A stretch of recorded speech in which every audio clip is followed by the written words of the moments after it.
Olá, pessoa. Eu sou Vera Pinto e estou aqui para mais um Papo a Pô. Papo a Pô? Papo a Pô? Papo a Pô? Papo a Pô? Papo a Pô? Papo a Pô? Papo a Pô? Papo a Pô? Papo a Pô? Não importa se você é aposentada, apologética, apoteótica ou apoquentada. Aporta aqui, pessoa. Este podcast é feito para você. Se você gostar, se inscreva no nosso canal no YouTube, nas plataformas de podcast e divulgue nosso trabalho. E se puder, passe um pix para nós. contato@papapô@gmail.com.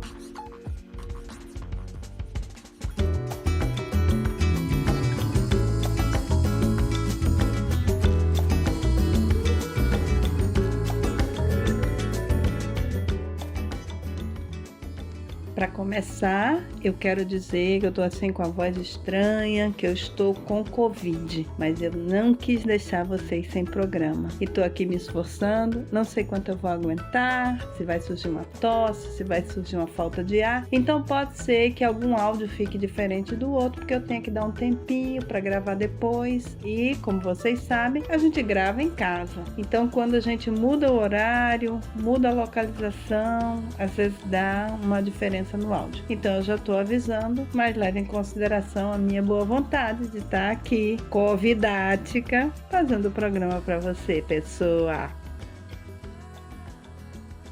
No programa de hoje eu vou falar sobre uma coisa bem triste, não é? Mas que é importante a gente sempre estar lembrando, que são os horrores da guerra. E ainda mais nesse momento. Que, aliás, não é só esse momento, né? Este momento é de uma guerra na Europa. Talvez por isso eu culpe mais os noticiários. Mas a gente vem convivendo com guerra, eu tenho certeza, eu e você, desde que nós nascemos. Não é verdade? E esses horrores da guerra precisam ser lembrados para que talvez um dia a gente se livre dela.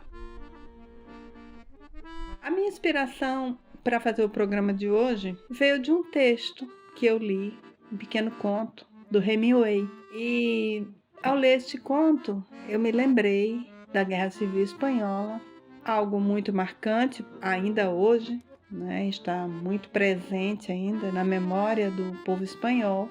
E como eu vivi lá, acompanhei muitos comentários, debates sobre este tema. Mas eu nunca tinha parado para observar que as marcas da Guerra Civil estavam ali, naquelas ruas de Madrid que eu passava diariamente, seja para ir para a universidade, seja para passear. Até que eu conheci uma pessoa que era historiadora e ela andando comigo nas ruas de Madrid, começou a me mostrar os buracos de fuzil, feito por fuzis, né? Os buracos feitos por metralhadoras. E eu fiquei impressionada, né? Porque eu nunca tinha imaginado o que aquilo significava. Então, no programa de hoje eu vou falar um pouquinho sobre essas marcas da guerra na cidade de Madrid. Elas existem em toda a comunidade, né? Mas eu vou falar especificamente das marcas na cidade. Madrid é uma cidade maravilhosa. É a minha cidade preferida no mundo. Eu não conheço todas, mas eu sei que Madrid é a minha cidade preferida pelo afeto que eu tenho para aquela cidade e como eu me sinto quando eu chego lá. Essa coisa de viagem, de cidade é muito subjetivo, né? Não sei se tem a ver com outras vidas, não sei o que eu creio em relação a isso, mas eu sei que existem cidades que a gente pisa e a gente nota, aqui eu sou feliz, aqui eu gostaria de ficar para sempre. E outras não, embora sejam cidades belíssimas. Eu tenho até uma história muito engraçada sobre isso, que eu conheço uma cidade na Espanha, um pueblo bem pequenininho chamado Chinchón, que eu digo que para todo mundo que eu gosto mais de Chinchón do que de Paris. E um amigo meu espanhol disse-me uma vez, se o prefeito de Chinchón te conhecesse, te dava uma medalha, porque você é a única pessoa do mundo que deve dizer que gosta mais de Chinchón do que de Paris. Mas é porque eu gosto de me surpreender, nas viagens. E Chinchón foi isso. Eu estava numa cidade perto chamada Aranjuez, não tinha hotel para dormir, e nós fomos até esse pueblinho aí, chamado Chinchón, e havia um hotel. Pronto, nos instalamos no hotel, tá, agora vamos jantar. E quando a gente chega no que se chama Praça Maior, né, a praça central de Chinchón, é uma coisa linda se vocês tiverem a oportunidade de procurar na internet, que é cheio de balcões, né, assim, rodeando toda a praça. Era à noite, todos iluminados, todos restaurantes, e nós jantamos num restaurante daquele, e era uma coisa assim linda de se ver, e aquilo me surpreendeu, porque eu não esperava encontrar aquilo em Chinchón. E Paris, quando eu cheguei, eu já sabia que eu ia ver a Torre Eiffel, eu já sabia que eu ia ver o Louvre, a Notre Dame. Eu já tinha visto aquelas imagens tantas vezes, né? Não que não seja bonito, mas não me surpreendeu. Então eu não tenho um grande apreço nem vontade de voltar a Paris, mas eu tenho vontade de voltar a Chinchón, até para ver se eu me surpreendo novamente. Estou começando a ficar rouca, hein? Então, Madrid tem isso, né? Eu sou uma pessoa apaixonada por Madrid. O slogan de Madrid é Madrid não dorme. Você andando pelas ruas de Madrid, há muita alegria, né? As pessoas acabam criando o hábito de ir aos bares. Em Madrid há muitos bares, e as pessoas, cada uma elege o seu bar na redondeza da sua casa e vira como um ponto de encontro, né? As pessoas vão ali naquele determinado horário ou para tomar uma taça de vinho ou para tomar um café, e acabam conversando, e se cria uma sociabilidade mesmo que as pessoas não frequentem a casa um dos outros, né? Porque geralmente você não recebe convites para ir à casa das pessoas lá, mas conversa bastante nos bares. E eu gosto muito disso de Madrid, da alegria de Madrid, da beleza, enfim, eu amo Madrid. Mas, como eu disse, eu não conhecia esse resquício da Guerra Civil Espanhola lá. A Guerra Civil Espanhola, ela iniciou em 1936 e durou até 1939. Foram só 3 anos, mas foram 3 anos de chumbo grosso. Mientras quieren miliciano, los moros no pasarán, no pasarán, no pasarán. O período que se seguiu ao fim da Guerra Civil ficou conhecido como franquismo. Foi a ditadura do general Francisco Franco, que era líder da Frente Nacionalista, o polo que venceu a Guerra Civil e assumiu então o comando do país. Para você entender um pouco, a Espanha entre os anos 23 e 30 vivia uma ditadura de Miguel Primo Rivera, e essa ditadura caiu sob pressão popular. O presidente eleito permaneceu no cargo até 1936. A monarquia foi derrubada e foi proclamada a República. Com isso, foram implantadas a expansão do ensino básico, a reforma agrária, e essas medidas começaram a amedrontar as elites conservadoras. A insatisfação dos setores conservadores foi crescendo e o clima de tensão foi se acirrando. Em 1936, quando a Frente Popular elegeu Manuel Azaña como presidente, houve um problema sério, porque pouco tempo após essas eleições, o exército, sob a liderança de Franco, tentou dar um golpe de Estado. E o que eles queriam era conduzir outro líder autoritário ao poder. Mas dessa vez não foi tão fácil. Por quê? Porque eles tiveram que enfrentar uma forte resistência dos anarquistas e do Partido Comunista Espanhol. Dessa forma, formou-se 2 principais linhas de combate da Guerra Civil. A Frente Popular, que era republicana e que concentrou em si as forças da esquerda, tanto pelo governo governo que havia sido eleito, como pelos sindicatos, os comunistas, os anarquistas, os operários, os camponeses, e tinha o apoio da União Soviética. A outra linha de combate se chamava Movimento Nacional. Era de direita, liderada por Franco, articulada em torno da Falange Espanhola tradicionalista e por setores das Forças Armadas. Era um movimento que se inspirava e era apoiado pelo fascismo italiano e pelo nazismo alemão. Então esse confronto durou 3 anos, mas deixou 1 milhão de mortos e incontáveis desaparecidos. Si me quieres escribir, ya sabes mi paradero.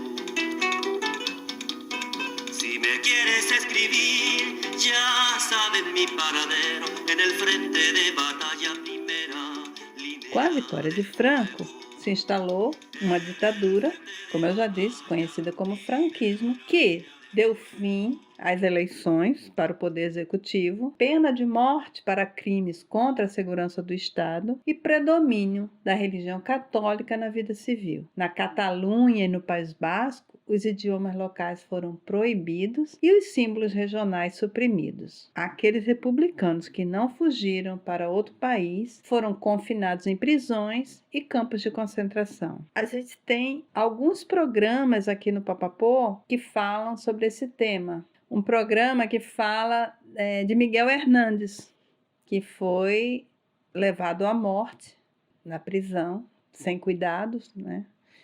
E o programa falava das cartas que ele trocava com Lorca, que também foi assassinado por Franco.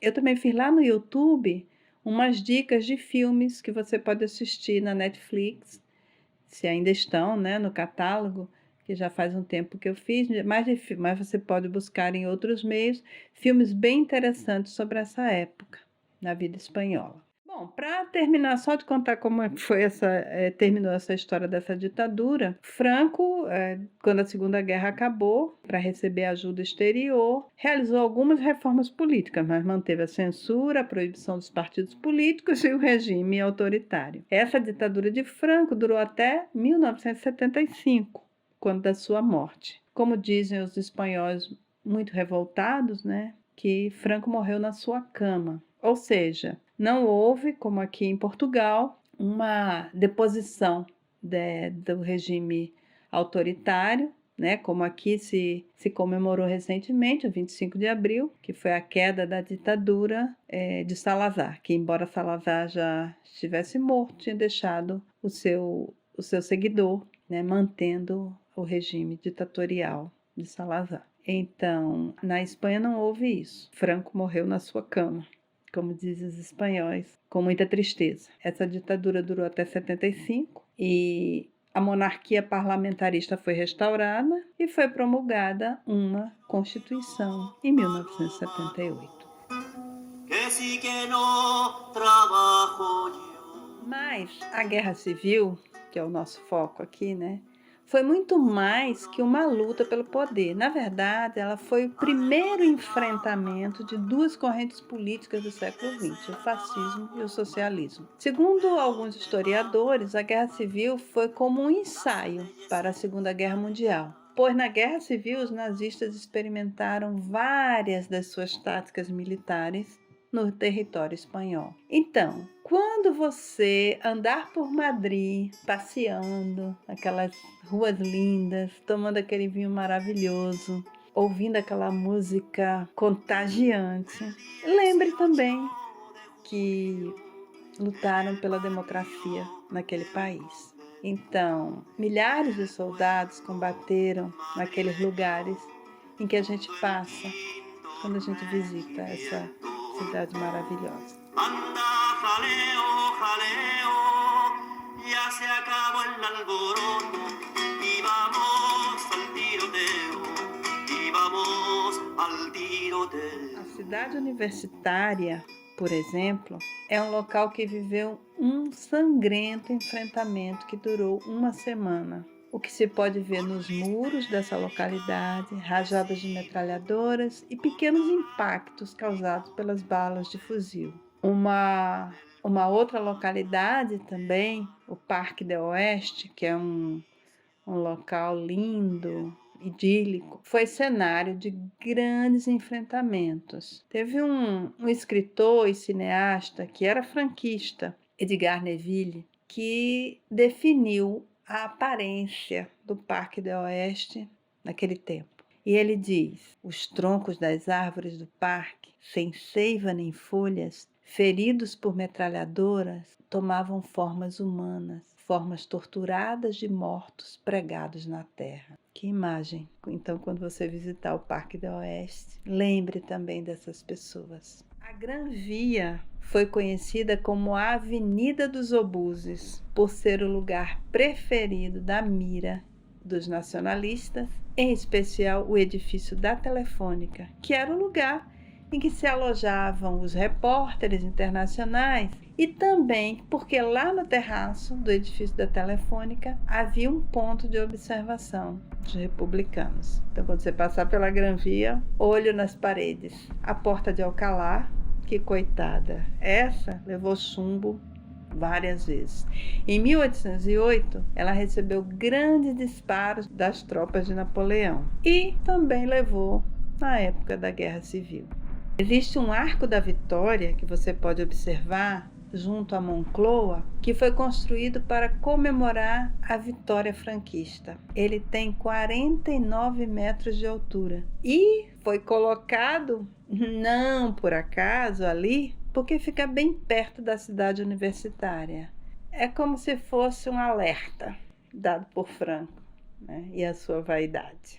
Agora, além dessas observações que você pode ver nos parques, na cidade universitária, nas ruas por onde passar, tem uma coisa muito interessante também na cidade de Madrid, no Museu Reina Sofia, é que você pode visualizar uma obra de arte esplendorosa chamada Guernica, de Pablo Picasso. É uma emoção imensa ver aquele quadro enorme assim. Você fica parado assim e não dá vontade de sair da frente dele, porque é uma riqueza imensa, apesar de não haver cor, né?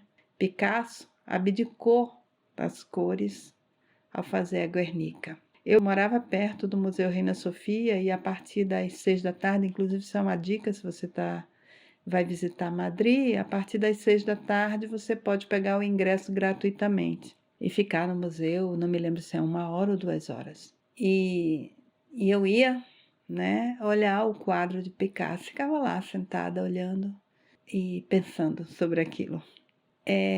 Também eu tive vontade de fazer esse programa, não é? Porque coincidiu do 25 de abril de 1974 ter sido o fim da ditadura aqui em Portugal, onde eu vivo agora, e eu fui para as comemorações, que são muito bonitas, mas no dia 26 de abril é um dia da tristeza, porque em 26 de abril de 1937, o povoado de Guernica, que fica no País Basco, foi completamente destruído por aviões que foram enviados por Hitler para auxiliar as forças de Franco. Estima-se que 31 toneladas de bombas incendiárias e explosivas foram lançadas sobre a população ao longo de 4 horas. A história desse quadro é porque o governo republicano já havia encomendado a Picasso uma obra que, claro, né, que tivesse a ver com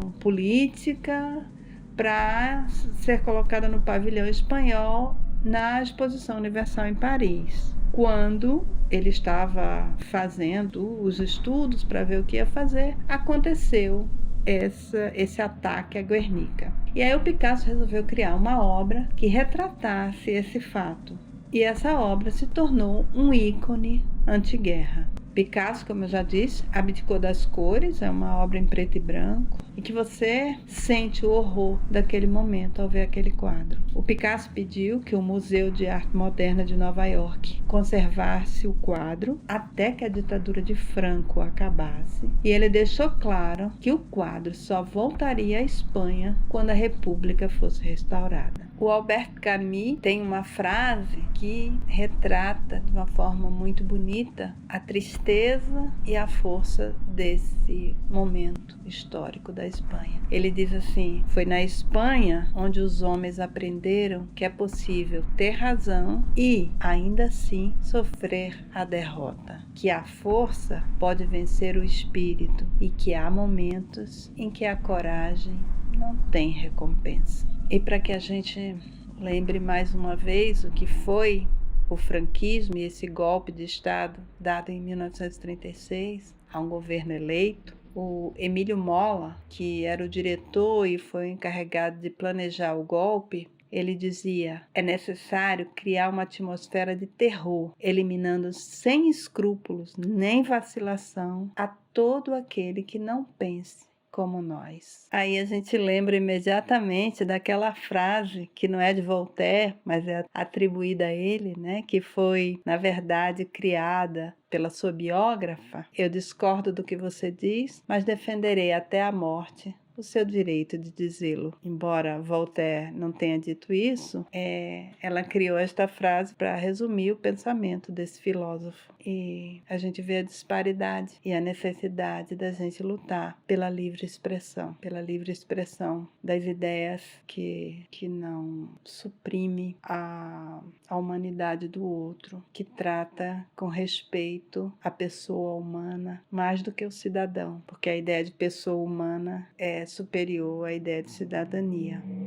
porque cidadão é o que vota, é o que participa, e é aquele que não tem nem registro de nascimento. Ele é uma pessoa humana e também a gente tem que ter um respeito sagrado ao seu ser.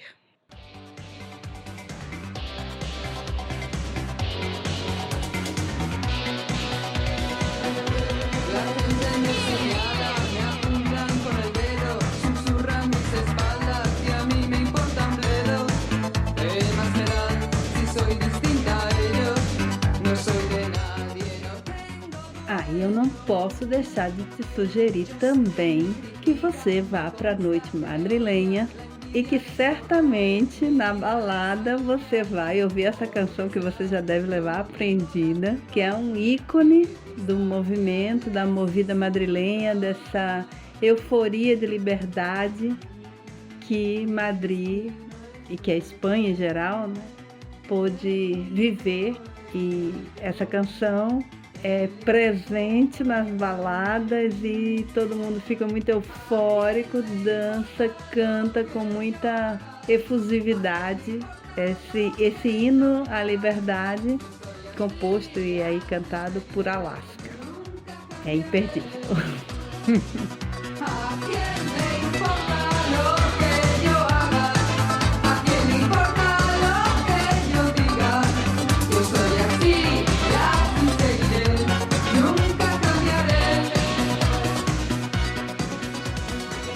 Terminar esse episódio, eu vou ler para você o conto que me inspirou a fazê-lo, que ao ler este conto me remeteu imediatamente às ruas de Madrid me sendo mostradas por essa pessoa pela primeira vez como o cenário da Guerra Civil. É um conto do Hemingway, jornalista e escritor, nascido nos Estados Unidos, recebeu o Nobel de Literatura pelo conjunto da sua obra. Na Guerra Civil Espanhola, ele foi correspondente de guerra e, embora a sua cobertura seja criticada porque ele era a favor dos republicanos, ele depois publicou um romance que é muito conhecido, chamado Por Quem os Sinos Dobram, que é inspirado nesse momento. E no romance ele deixa bem claro os horrores produzidos por ambos os lados dessa luta. Eu deixo você viajando com Hemingway, te mando um beijinho bem carinhoso e fico muito feliz de ter conseguido fazer o programa, mesmo nas condições que eu tô. Beijinhos, viu?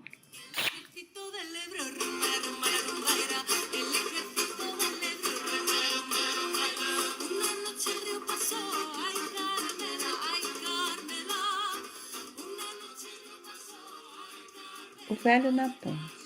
Um velho, com óculos de aro de aço e roupas cobertas de pó, estava sentado à beira da estrada. Havia uma ponte de madeira que cruzava o rio, e carros e caminhões, e homens, mulheres e crianças a atravessavam. Carroças puxadas por bois subiam cambaleando pela encosta íngreme quando deixavam a ponte.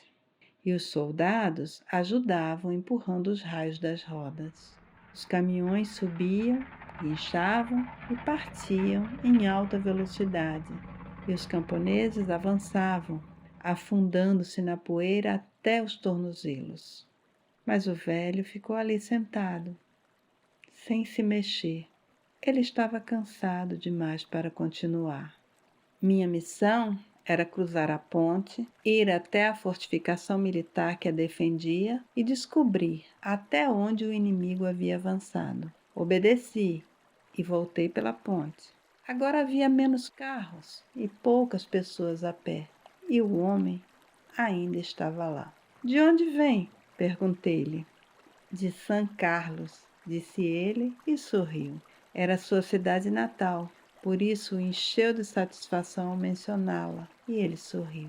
Cuidava dos animais, explicou. Ah, eu disse, sem entender muito bem. Sim, ele disse. Já vês, eu fiquei cuidando dos animais. Fui o último a sair de San Carlos. Ele não tinha pinta de pastor nem de vaqueiro.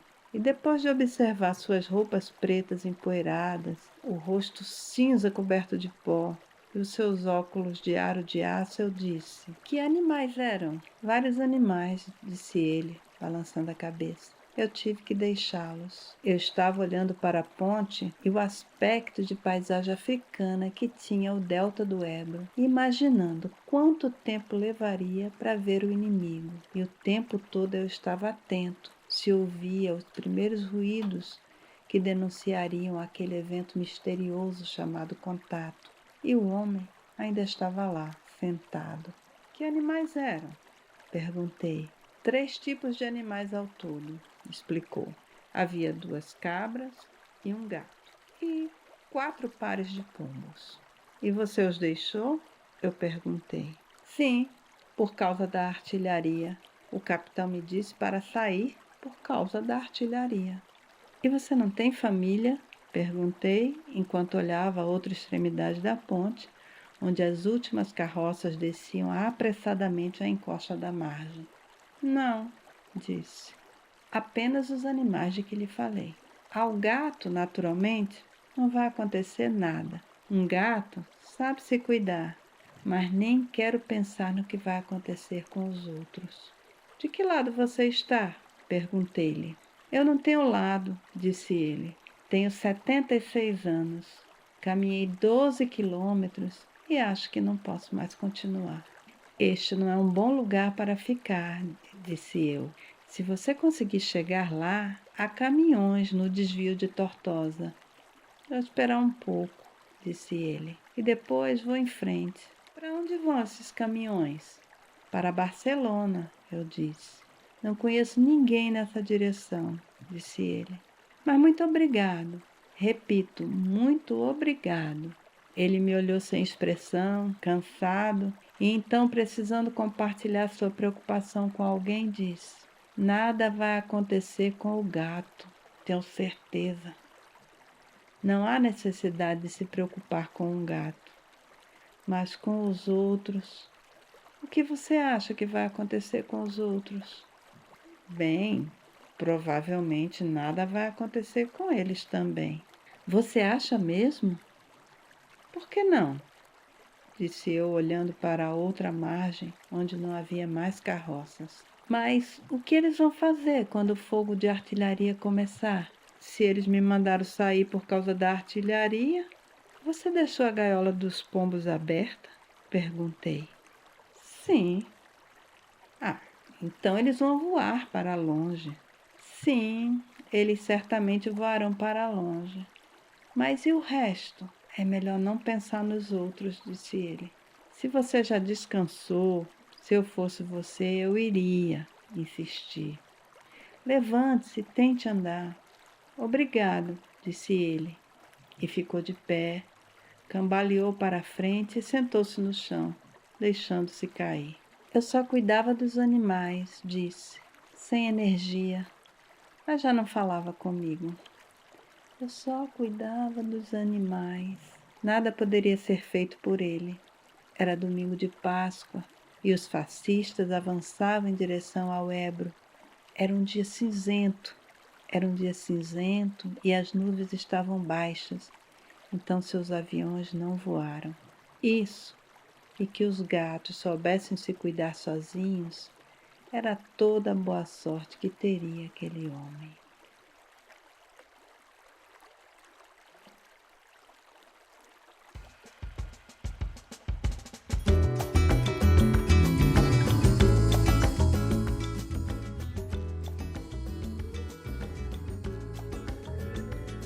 O Papapô é um projeto sem fins lucrativos, nascido durante a pandemia para levar veganismo, arte e ciência até você. Nossa equipe é formada por Priscila Simas, assistente de produção e responsável pelo nosso Instagram e YouTube. A Hannah Nery é nossa editora freelancer. O Júlio Lima é nosso assessor em assuntos musicais. A Fátima Araújo, Fernando Palhano, Elrio Costa e eu, Vera Pinto, fazemos os roteiros e a apresentação. A edição de hoje foi por minha conta. Nesta temporada, estamos falando de viagem. Se quiser nos contar uma viagem, é só escrever para contato@papapô@gmail.com. Se quiser nos apoiar, divulgue nosso trabalho e, se puder, passe um Pix para nós, no valor que você desejar. 40% são destinados ao cuidado com animais abandonados. As músicas e os efeitos sonoros deste episódio foram retirados da biblioteca de áudio do YouTube e do site freesound.org. A canção Ai Carmela, que era entoada pelos soldados republicanos, foi retirada do canal Mad Professor, foi executada por Barcelona Gibbs Clemer Orquestra. As demais canções da Guerra Civil, aqui apresentadas, foram retiradas do canal Alerce la Outra Música, gravadas por Rolando Alarcón, Canciones de la Guerra Civil Espanhola.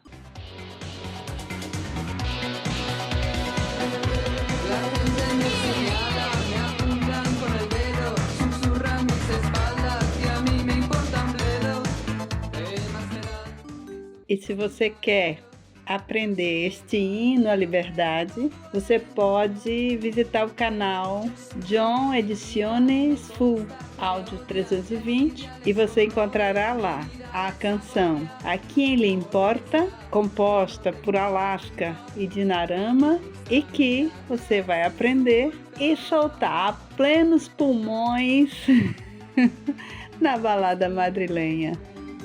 O texto Velho na Ponte foi retirado do site albalerne.com, originalmente em espanhol, e foi traduzido por mim, Vera Pinto. As informações sobre a Guerra Civil Espanhola foram retiradas dos sites Toda Matéria, donquijote.org, Google Artes e Cultura, El País e telemadrid.er. O Papapô é gravado em casa para manter o distanciamento social e preservar a vida.